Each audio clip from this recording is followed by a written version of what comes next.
ಎಲ್ಲರಿಗೂ ನಮಸ್ತೆ.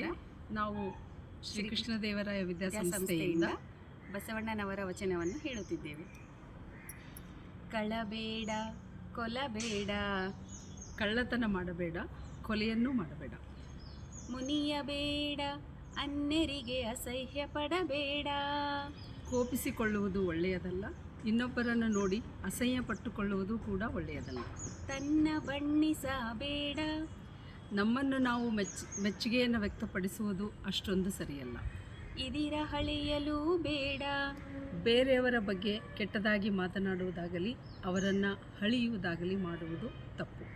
ಇದೇ ಅಂತರಂಗ ಶುದ್ಧಿ. ಇದೇ ನಮ್ಮ ಅಂತರಂಗವನ್ನು ಶುದ್ಧಿ ಮಾಡಿಕೊಳ್ಳುವ ರೀತಿ.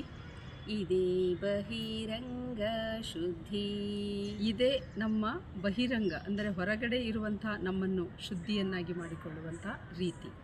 ಇದೇ ನಮ್ಮ ಕೂಡಲ ಸಂಗಮ ದೇವನೊಲಿಸುವ ಪರಿ.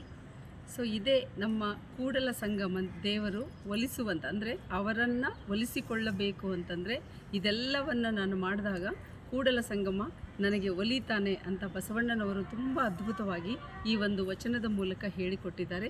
ಇದೆಲ್ಲವನ್ನು ನಾವು ಪಾಲಿಸಿದ್ದೇ ಆದಲ್ಲಿ ನಮಗೂ ಕೂಡ ಆ ದೇವರು ನಮ್ಮ ಅಂತರಂಗ ಒಲಿಸಿಕೊಳ್ಳುವುದು ಅಷ್ಟೊಂದು ಕಷ್ಟಕರವಲ್ಲ. ಧನ್ಯವಾದಗಳು.